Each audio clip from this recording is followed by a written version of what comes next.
खुशीर भोजी है काल बाहागर भोजी खाई 300 रु ऊर्ध्व असुस्थ।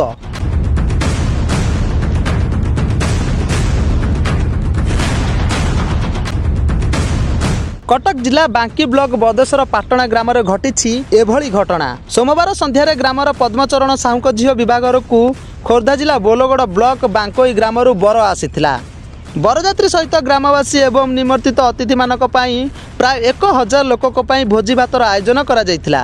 किंतु खुशीर राति काल राति हेबो बोली केही भी कल्पना करि नथिले। भोजी खाइबार किछि समय पर शताधिक छोट पिला समेत ग्रामवासी ज्वर झाड़ा एवं बांति रे आक्रांत होइथिले। मो पर झाड़ा होउछि।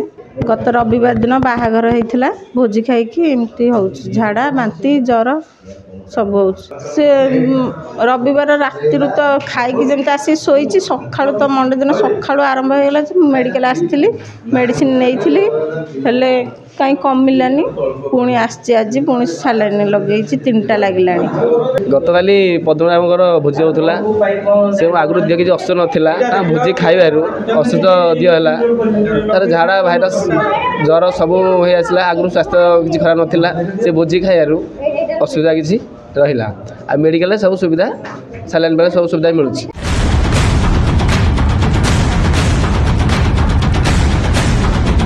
सेमानक मध्यरु 100 रु अधिक गुरुतर अवस्था रे आम्बुलांस रे कटक, भुवनेश्वर, खोर्धा, बांकी, बदेश्वर सहित कलापथर एवं बांकोईर विभिन्न डाक्तरखाना रे चिकित्सा करा जाउछि। खाद्य अपमिश्रण, पानीय जल बा संक्रमण जनित विषाक्त हेबा जोगु झाड़ा बांति ज्वर व्यापिथिबा चिकित्साकारी डाक्तर माने कहिसंती। आमे जहाँ खबर पाइलु ए गाँव रे गोटे भोजी खाइकी आमे सस्पेक्ट करूछु गोटे भोजी रो खाद्य खाई जो माने भोजी खाइचंती सेमानकु झाड़ा रोग आक्रांत होती। किंतु वर्तमान परिस्थिति नियंत्रणाधीन अच्छी।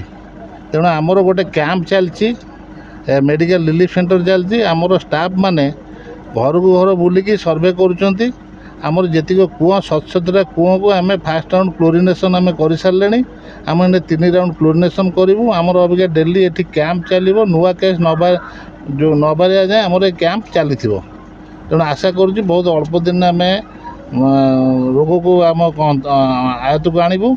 जदि ये केस जदि किसी असुविधा है ताला आम नियरेस्ट आम स्वास्थ्य केन्द्र जोड़ा अच्छी प्राथमिक स्वास्थ्य केन्द्र बदेश्वर सेठी आमर लोकों उन्नत स्वास्थ्य सुविधा भी मत जोगाई पर प्रबंध आम करके जाऊे। आज जो घटना घटी सीडीएमओ साइड आम गोटे टीम आसी पूरा तदंत करने। रविवार राति रे गोटे भोजी होता है गाँव में और सीटा खाई केते एफेक्टेड होती। जोटा आम देखुले जो जगार होता से भी भल ना, जोटा पानी व्यवहार करता से तो टोटाली भल ना। आमको जोटा देखा जाऊँ फिजिकली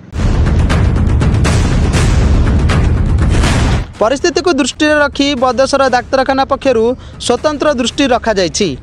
आज सकाळे कटक सीडीएम और यह सहित सुवर्णपुर गोष्ठी स्वास्थ्य केन्द्र एवं टीम सहित बांकी विधायक देवी रंजन त्रिपाठी बदेश्वर पंचायतर घर घर परिदर्शन करिसंती। स्वास्थ्यकर्मी, आशाकर्मी लोकमानकु बटिका, सालाइन, ओआरएस, ब्लीचिंग पकाई समस्या बुझुछंती। स्थिति गंभीर थिबा बेले प्रस्तुत पानी खाद्य अपमिश्रण जोगु केमिति हेला ताकु नै विभागीय अधिकारी माने खोलताड़ा आरंभ करिसंती। बांकी बदेश्वर मानस रंजन साहू का रिपोर्ट, न्यूज मीडिया।